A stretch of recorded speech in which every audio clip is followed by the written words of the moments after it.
بطل الموسم للنسخة الماضية داخل الموسم ده من غير ما يعمل ولا صفقة واحدة، وفي الناحية التانية الأهلي مبدل المدرب بتاعه وعامل تقريبا 7 صفقات. بيراميدز ضم 3 لاعبين، وسيراميكا محافظ على الاستقرار بتاعه سواء من ناحية الجهاز الفني أو اللاعبين اللي نهوا معاه الموسم اللي فات. وفوق كل ده عندنا 4 أندية اتشاركت مع بعض، في 4 أندية هتهبط، وجايزة الدوري السنة دي بقت 10 أضعاف السنة اللي فاتت. فهل الزمالك يقدر يعملها للمرة التانية ولا لا؟ الدوري ده فعلا محتاج لنفس طويل. الدوري المصري اللي هيبدأ يوم 21 أغسطس بمشاركة 20 فريق. النظام مستمر زي نظام الموسم اللي فات واللي قبله، هيبقى على مرحلتين. المرحله الاولى من دور واحد بين كل الفرق، وبعد كده هيتم تقسيم الفرق على مجموعتين، مجموعه تنافس على البطوله وعلى بقى الصعود لافريقيا والمشاركه في بطولات افريقيه، ومجموعه تانية بتنافس على الهبوط او مين هي الفرق اللي هتهبط. لكن قبل ما نتكلم عن التفاصيل دي، حصل حاجه بقى، او في حاجه هتحصل في الموسم ده تقريبا اول مره تحصل في الكره المصريه او في الكره المصريه الحديثه زي ما بنقول، اللي احنا نوعى عليها. يعني في عندك 4 انديه اشتركوا مع بعض بحيث ان هم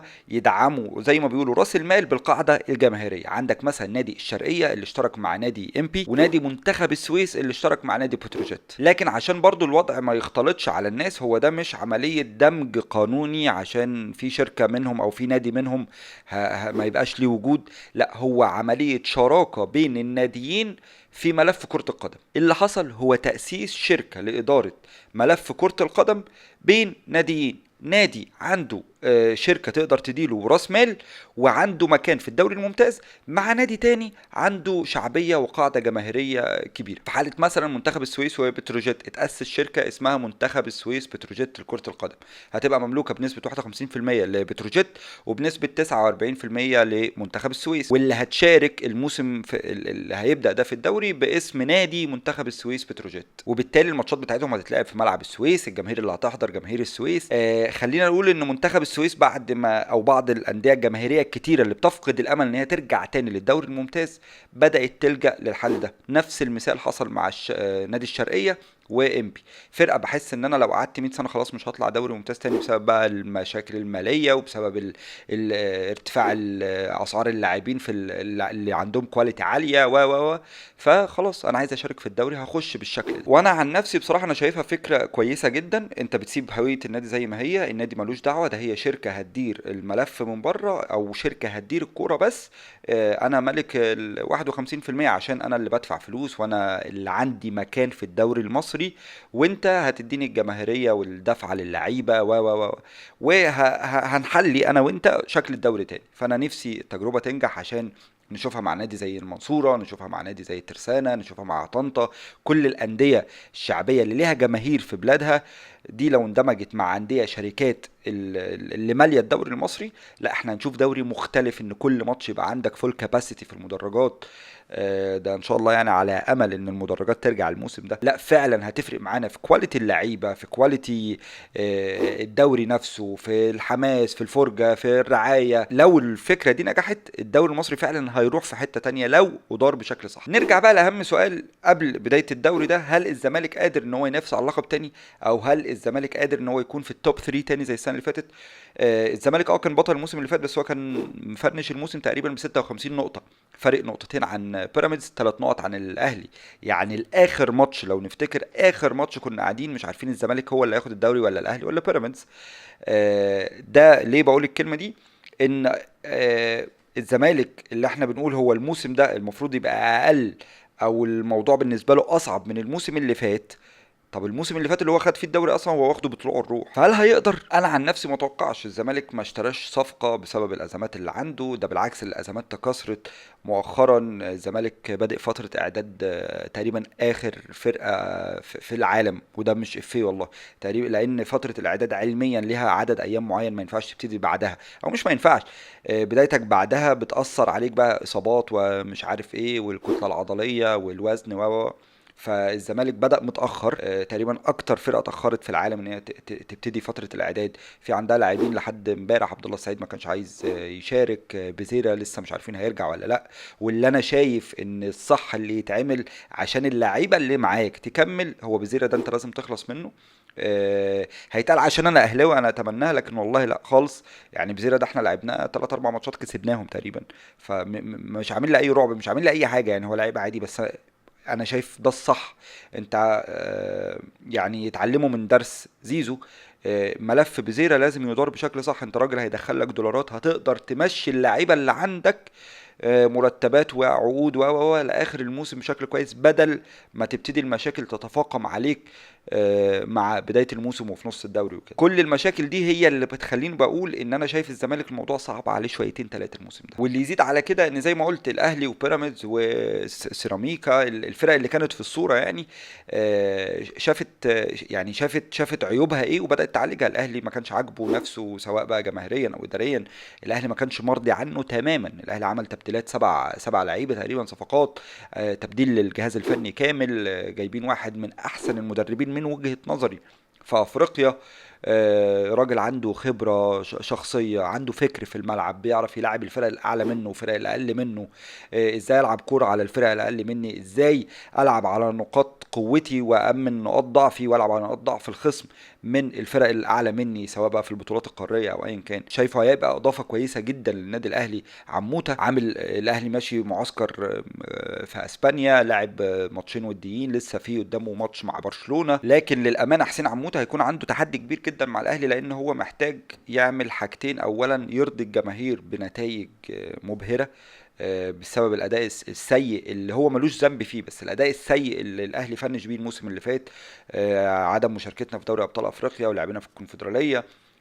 فهو هيبقى عليه ضغط جماهيري كبير جدا لحاجه هو ملوش علاقه بيها. مش هنستنى، مش هنشوف مشروع بروميسنج، لا انا عايز نتائج من امبارح، يعني كل يوم احس ان ده تمام وعايز الماتش اللي جاي احسن والماتش اللي بعده احسن.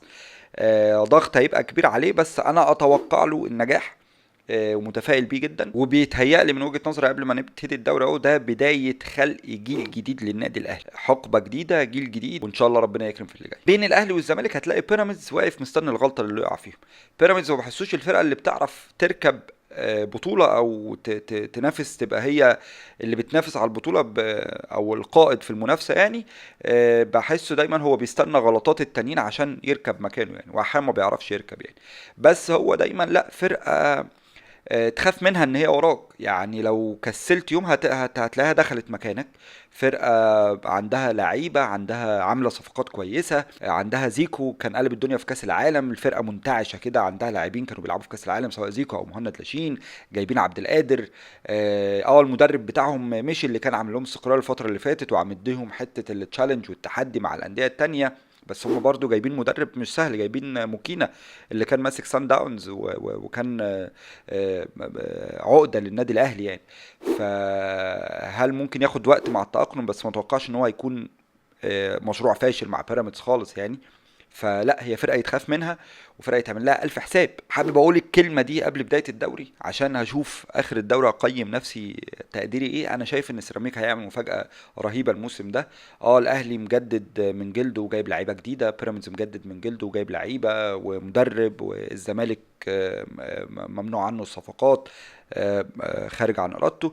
لكن سيراميكا عامل استقرار بإداري فني لاعبين من الموسم اللي فات اللي كان ماشي فيه بشكل كويس، مع مدرب واعد جدا انا بحبه جدا علي ماهر. فعشان كده متوقع ان سيراميكا هيكمل الكيرف بتاعه اللي كان ماشي بيه الموسم اللي فات، مش هيقع، مش هيبقى مجرد فرقة زي الفرق المنتصف الدوري، لا حاسه هيبقى مفاجئ جدا الموسم ده. يعني علي ماهر لو عرف يستغل الحتة دي ويبدأ الدوري زي ما بنقول بسرعة، لان هو الفترة الاولى دي انتش واجري حرفيا. هو الدور الاول في الدوري بيمشي على مبدأ انتش واجري.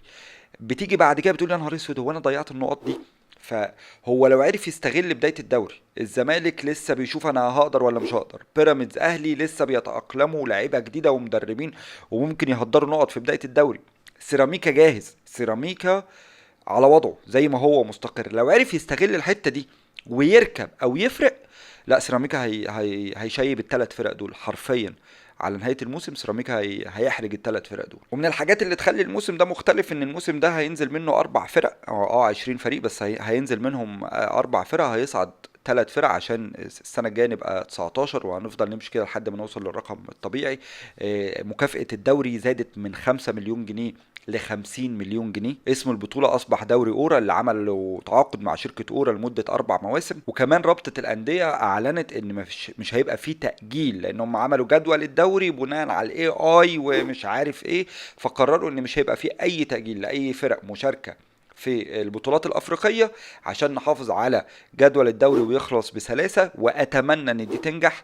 مش معنى ان مش هيبقى في تاجيل ان احنا هنتعند، لا، معنى ان ما فيش تاجيل دي معناها ان هم دارسين الموقف كويس وعارفين ان الزمالك هيلعب هنا فخلاص يبقى ماتشه ده هنا، الاهلي هيلعب في افريقيا هنا فده ماتشه كده. اتمنى ان تكون معناها كده، ما تكونش معناها لا ان انا هبوظ البطولات الافريقيه على الفرق يعني. والخبر الكويس كمان ان هم قالوا في بعض الاستادات اللي زي استادات القاهره او مدن القاهره واسكندريه، السعه الاستيعابيه بتاعه الاستاد هتبقى هيوصلوا ل 40,000 متفرج الموسم ده. ده خبر اتمنى انه يتنفذ فعلا. الجميل في الموسم ده ان احنا بقالنا فتره داخلين الموسم مش منافسه بين اهلي وزمالك، الاهلي اللي هياخد ولا الزمالك اللي هياخد، لا، احنا عندنا تقريبا 4 افكار مختلفه بتحصل في الموسم ده هنشوفها، مش هقول لاول مره بس حاجات تشدك ان انت تتابعها، هتشوف الخارج بتاعها الاوتبوت بتاعها هيبقى عامل ازاي، سواء زي ما قلت المنافسه اللي هي بين اهلي زمالك بيراميدز، وسواء سيراميكا يقدر يعملها، او ان انت عندك فرقه سيراميكا او ان انت عندك فرقه خارجه عن التوب 3 تقدر تخش وتنكش مع الفرق التانية كده. عندك تاني حاجه مشروع الدمج بين الانديه اللي انا قلتها، عايزين نشوف الاوتبوت بتاعه عامل ازاي. عندك تالت حاجه انك تزود الساعه الاستيعابيه بتاعت الجماهير، بقى لنا كتير وحشنا الموضوع ده، نفسنا نشوفه ونشوف فعلا هيفرق ازاي في كواليتي الدوري وزياده الجوائز بتاعه الدوري اللي هتعلي فعلا من كفاءه الدوري. فالموسم ده احنا عندنا حاجات جديده، غير ان مين اللي هياخد الدوري، الاهلي ولا الزمالك، والدوري بقى ليه قيمه 50 مليون جنيه. مش البطوله مش الرقم اللي هو مرعب يعني، بس الله اعلم يمكن من نجاح النسخه دي